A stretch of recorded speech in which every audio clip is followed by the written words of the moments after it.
Hello and welcome to another episode of On Fire here on Daily Mirror. I'm Iswaran Ratnam. The Bodubala Sena is back in the spotlight these days. The spotlight is focused on the General Secretary of the BBS, the Venerable Galagurath Gnanasara Thero, who has been appointed as the head of the task force on One Country, One Law.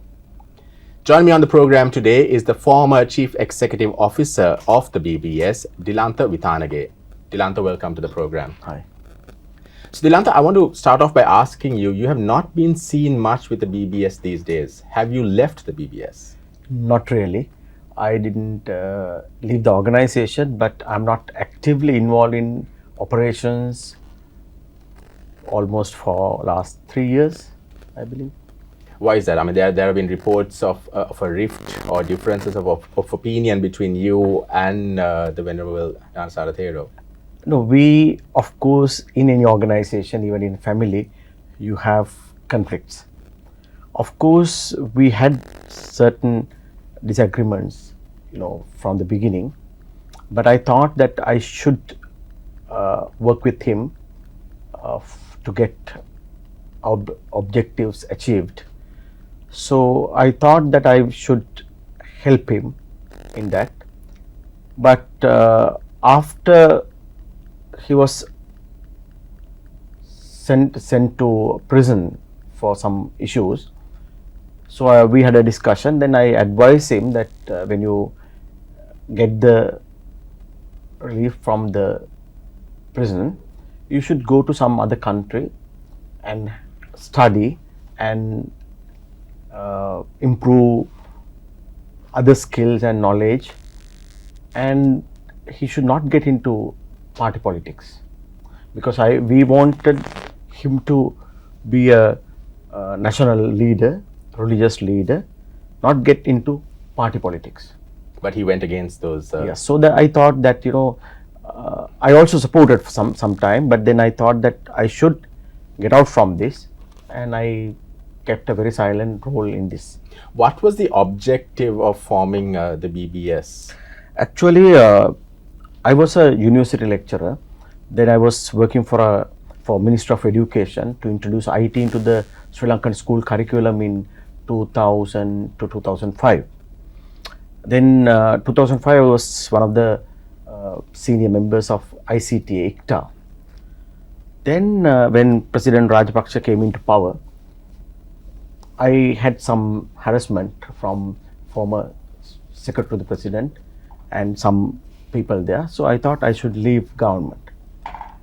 So at the same time, I was working as a lecturer at the University of Colombo. So there were a lot of harassment. So I thought I should leave that also.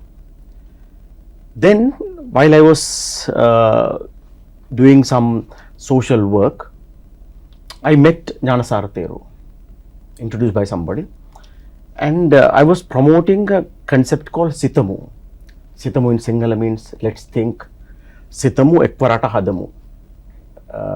Let's build the country, build the nation.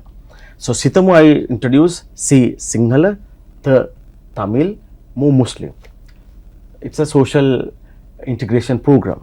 So actually to discuss that, I went to see him. So I thought that if we want to have the proper social integration in this country, we should get all different types of people who are into different opinions should work together. So that was my first intention. Then Gnanasara Thero was telling me that yes, he agreed to that, but there are some issues related to Sinhalese and we should work on that. So then we discuss, and we want to make Sri Lankan youth more modern and globalized, and we discussed so many things. And as a result of that, I developed a strategic plan, and I introduced that to the leading Buddhist monks, and as a result of that, they formed this organization. Then Gnanasara Thero proposed that the name of this organization should be Bodubala Sena, because I believe that he had this name used before that for some operation. Then I advised that I should not be part of this organization, but Kirama Vimala Jyoti Nayaka, who was the president of this organization for some time, insists that I should join. That time I was working as advisor to senior minister's office, as advisor to Minister S.B. Navin on consumer welfare policy for Sri Lanka. Then I agreed finally, and if I show you that I have the document prepared by us during that period. So we had very nice objectives, 12 objectives. To meet those objectives, that is in Sinhala, that is in Tamil and English. So we started this organization. You can see that. So we had a very interesting, I can remember first discussion we had. We were discussing about education problems, education issues, giving opportunities for many youth to get higher education. And a lot of ideas were there, even how to develop the organic agriculture. And we had very interesting ideas, because I can remember I graduated from former Soviet Union. I did computer engineering. So I had the opportunity to leave this country and stay in any other country in 1989. But I returned to Sri Lanka. Then I started a project called Computer Literacy for All by year 2000. That is in 1990. A lot of people laughed at me. So computer literacy for everybody? We had the interest and vision to develop this country. So I thought that because of some harassment from the government and the university sector, I thought that I will be able to use social capital exist within the Buddhist temples and other organizations to develop this country. So we had a development plan. That was our intention. But your plan switched. Actually, because BBS eventually was seen as being racist, extremist. I understand. I still maintain same policies. I still work for these objectives. I didn't resign. There is no reason for me to resign. I will work. But then your objectives are not being met by the BBS. Actually, what happened?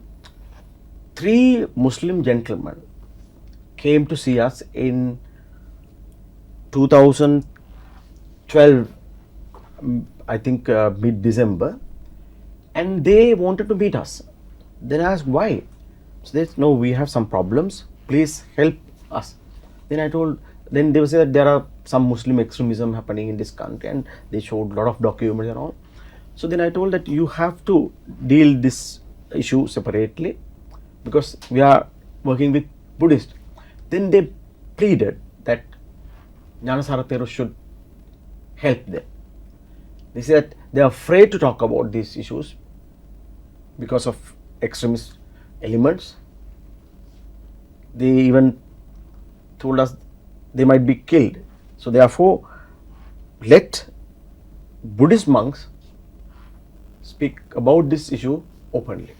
So as a result of that, Gnanasara Thero decided to talk about these problems. But didn't the Venerable Gnanasara Thero believe in law and order? There is a system in place. Did he or did the BBS feel that the existing systems at the time, if there is an extremist group and there is a police service, if there is a government, did he feel that they could not handle it? As a result, he needed to take it onto himself? That I can't say, but basically, we thought, even Gnanasara Thero thought that we should educate public on those extremist elements. When people are aware of those, they will take precautions. But I feel media and some political elements promoted him as anti-Muslim, and then he also started talking about these issues. And as a result of that, I totally agree. Everybody feel that today Bodu Bala Sena is anti-Muslim organization, but in reality, actually, it is not. Maybe was the Bodu Bala Sena involved in the Alutkama and Digana incidents? According to my understanding, no. but the perception of people and promoted by many elements in this country. I blame or most of the political parties. They promoted that Bodubala Sena was behind. Of course, Gnanasara Thero had done some speeches where people can feel that Bodubala Sena is behind. But I know, as Chief Executive Officer of that time, we never had any intention. But if there is an attack to Muslim mosque or Muslim shop, everybody talk that Bodubala Sena did it. But not most of these activities not done by us. So even we had a problem. Who is doing this? I believe that the Rajapaksa regime and some ministers of that, they were afraid of the rise of Bodubala Sena, and they will lose their status in the society. I believe there were conspiracies to create those problems and put blame on this. Since you mentioned the Rajapaksa regime, there were reports back then that the BBS was very close with then Defense Secretary Gotabaya Rajapaksa, now our president. Was there some sort of alliance between the BBS and the then Defense Secretary? I can remember that this question raised many times that Defense Secretary was behind forming the Bodubala Sena. Of course, today it's obvious that Gnanasara Thero and President, they have close relationship. Otherwise, he won't appoint him. But I know for sure they were not behind establishing Bodubala Sena. I don't know, lately they may have used Bodubala Sena concepts and things for their benefit. Now, for example, I can remember this is when we created Bodu Jana Peramuna, not the Podu Jana Peramuna, the political party in 2015. Only one word they are changed, one letter is changed. It was Bodu Jana Peramuna. That is Bodubala Sena's political arm. You can see ek kratak, ek jatiyak, ek nitiyak. So this was our what you call plan for Sri Lanka. So you all had an intention of getting involved in politics? Yes, we had. So do you agree with the idea that it's okay for monks to engage in politics? Lately I realized, now for example I will tell you, when Gnanasara Thero asked me to join him, actually what happened that when I met him, he had a plan to leave the country because he was frustrated about many things. I think he had a plan to visit US and stay for some time. Then I told, no, don't do that because your service is required by the country. I also can leave the country. But if everybody is trying to leave, what will happen to our country? We will do something for the country. And he agreed to. Then we discussed so many things. How to improve entrepreneurship in Sri Lanka, building entrepreneurship culture here. Then I can remember he was telling in Sinhala, Mahathyo, me rate Hamudurut Mahana karanna one. That means we should ordain bhikkhus also, right? It was very attractive statement because I knew that in this society, although we call this a Buddhist society, Buddhist principles are not practiced by many. It's just Buddhist culture is there and Buddhism is practiced by many as a religion, but Buddhism as a dharma not practiced by many. So we thought, I thought it's very attractive. But you know, after 5 years, I realized Hamuduru Mahana karanna vitarak newe, Hamuduru Bauddha karanna thone. So that was the intention, because the society, I'm not blaming anybody. I'm not blaming any. I gave evidence at All Ceylon Buddhist Congress.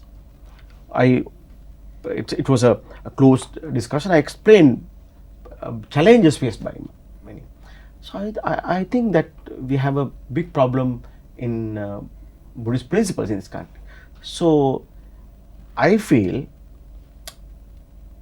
for some unfortunate reasons, Bodubala Sena got all blame. If there is something happening to, I will tell you, right, something happened to something, that if Buddhist monk or some Buddhist groups, everybody, even internationally, said Bodu Bala Sena attacked this. I can tell you, we requested President Mahinda Rajapaksa as well as President Sirisena to appoint a commission to investigate what happened during that period, especially about Aludgama incident. So no one agreed to do that. So because I feel that they cannot identify those culprits. Now I'll tell you, I have a strong feeling that actually the Aludgama incident took place. Unfortunately, I believe this Muslim extremist like Saharan, that group initiated it. Then Buddhists also reacted. Now I'll tell you, similar thing. But didn't work. I mean, No, I'll tell you. Yeah. A similar thing could have happened if I was not involved. After a couple of months, I got a call around 12 o'clock night. Because my number is there still as Bodu Bala Sena contact number. Somebody called from Gampola said that, sir, there's a problem like that. So then I what? No, when they passed their Katina Pinkama, and some people attacked with stones Katina Pinkama in Gampola. Then all people gathered there with the intention of attacking the mosque. Then I immediately said them, please wait, I will check with Hamadru. I didn't check with him. Then I immediately spoke to the police and informed them. It came to my mind Aludgama and 1915 Gampola incident. So I took measures so that the police will take measures so that both temple and mosque will be protected. Then I immediately spoke to ulama organization, Jamiatul Ulama, Farooq, the media spokesman. I told that Farooq, there is an issue like this. If we will not resolve this, there can be another attack. So that will destroy our country. So please, if I don't know whether true, if that is done, please ask the mullah or lebbe there to go and apologize to this Teo temple. Within 15 minutes, I got a call from Farooq as well as I got a call from Gampola that the Libbe came and apologized, and they said small kids without knowing anything just thrown this attack. I believe that they are also intention to have similar attack.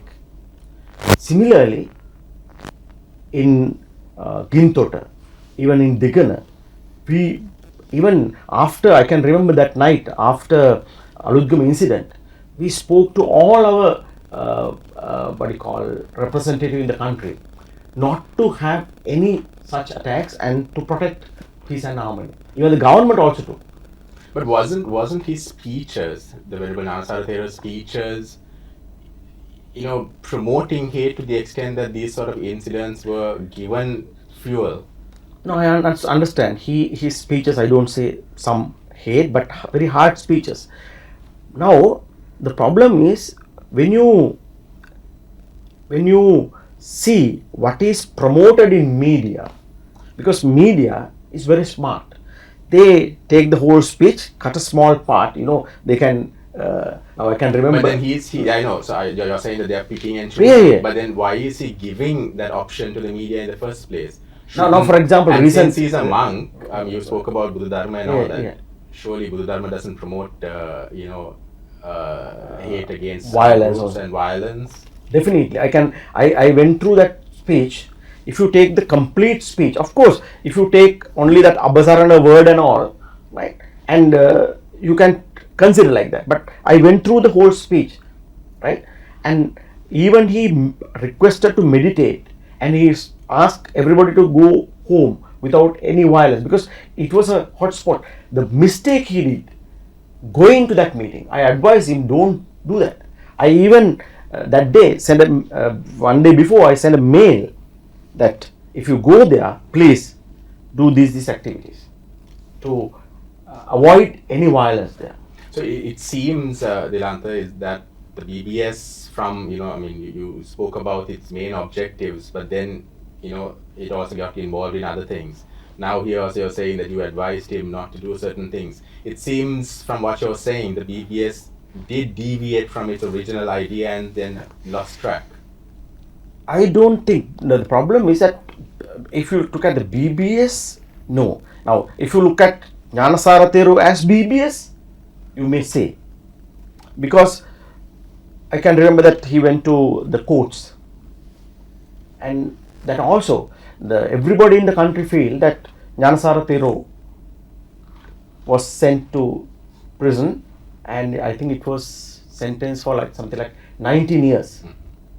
So I believe I can't criticize the judgment of the court, and we should respect it. But there is something behind that, because I then after that incident I wrote to AG's department that there are some issues. Then they agreed to discuss with us also. Right? Because I found some video related to this, and that video said something that Gnanasara Theru 3 times told judge, sorry, if I have done a mistake, please apologize. I didn't want to harm the respect of the court or something like that. But if you look at the judgment, it's completely different from what happened in the court. So I can't tell this, but I mean, this is so there are issues. Like I mean, I can see the distorted information is given, and Gnanasara Theru could have, right? Basically, I say thought about certain things before he speak. Even recently also, I told him, even though I don't associate, day to day now as advisor, I was like a theoretician. Then even recently also I told Gnanasara Theru, you have to be very careful. If something happened, you have to face alone, and you have to understand that Bodubala Sena is not only you. There are many people involved. We all created this. So therefore, I told that when you speak about Quran or those things, be careful. That's my advice. So he's been acting alone most often in the BBS.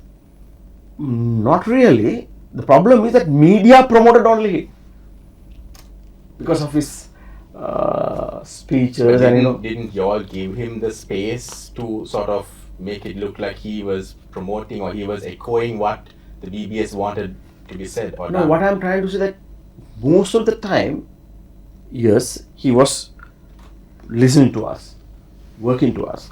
But I have seen lately different political and unknown elements were surrounded by him. So I thought better I should be away from him. I don't have any personal problem.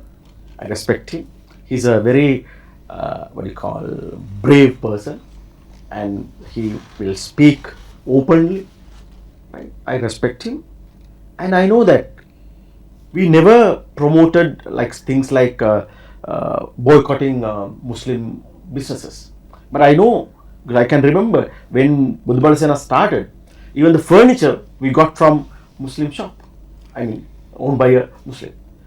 We had a lot of interactions with them. I can remember when Muslim people come to our office.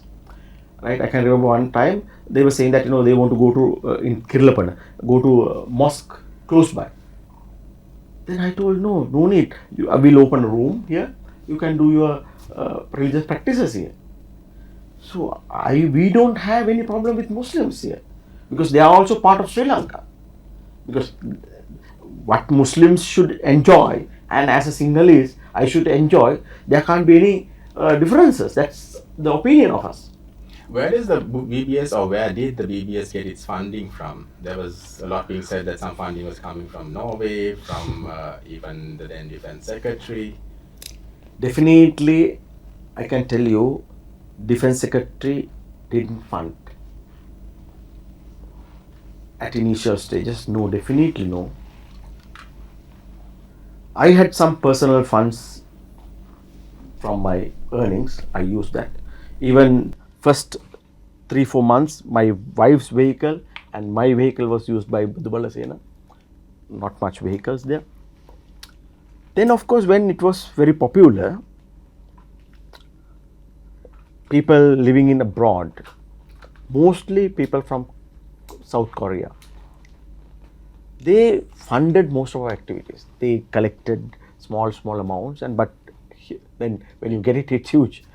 Our conference and all funded by them. Some business people also very little. Some people were telling that, you know, if you had done this service to Muslims, they will give you, I can remember, a helicopter to travel. But Sinhalese business people never supported much like us because of political reasons. Because business people always work with the governing political party. And there were rumors about Norway. Actually, those are fabricated things by Vimal Veerwansa and other people. You know, Vimal Veerwansa can tell anything and without any evidence, right? That's his nature.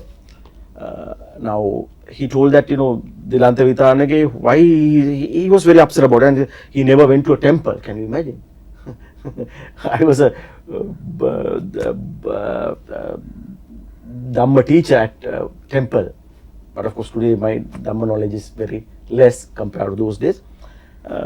Mavaramandi Vimal Veerwansa was living, but I don't know how he said Dilantha is the Norway agent. Can you imagine?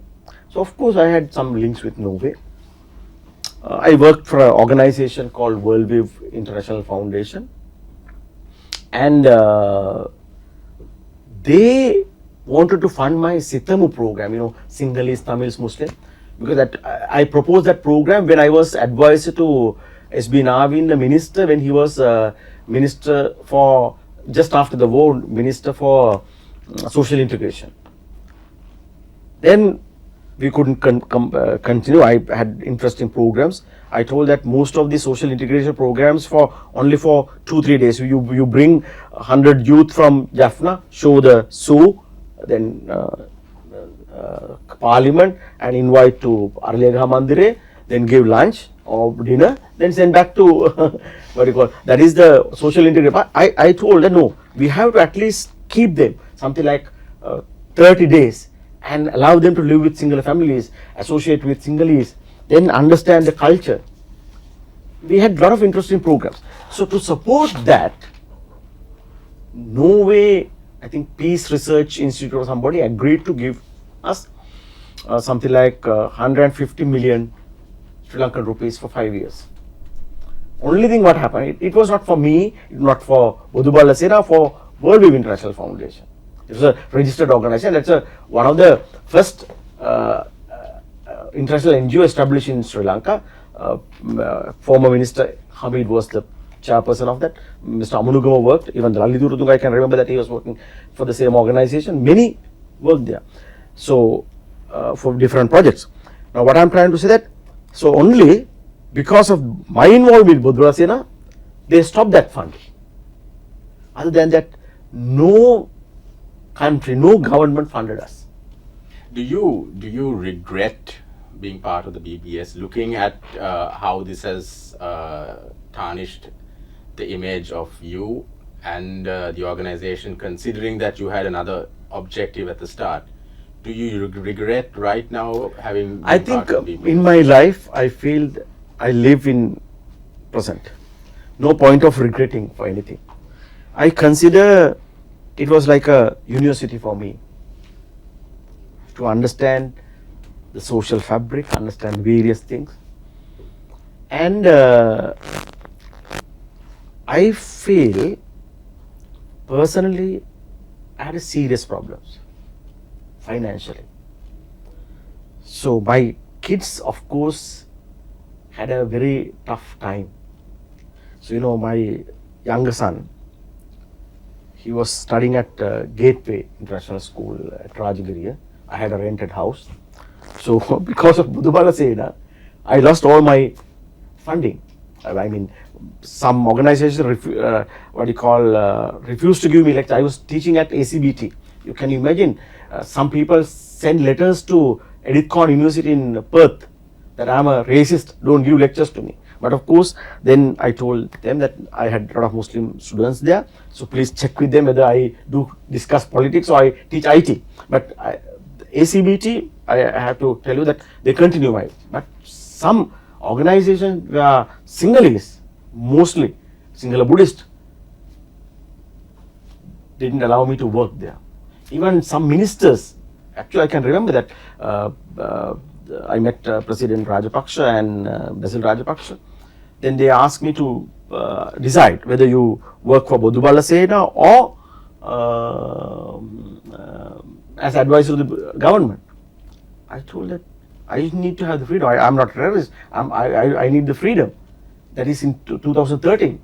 It's very interesting. I just sent a SMS to when Gnanasaratira was appointed to this post. I sent Mr. Basil Rajapaksa SMS, interest in politics, because that time he insists I should leave the government. And you know, some of the ministers they didn't like to talk to me even. I have to thank Ravi Karunanayake. As a Minister of Finance, he offered me to work in the ministry, and I proposed him to have a national financial literacy program. But then when my job was given, the Gnanasaratira got into problem in this Kurunagala, can you remember? Yeah. Something. Then I told Minister, sorry, I can't take the job that time. Then he was very respectfully thanked me, saying that, you know, you are a friend of some, you are a good friend, that you are not leaving your friend in trouble.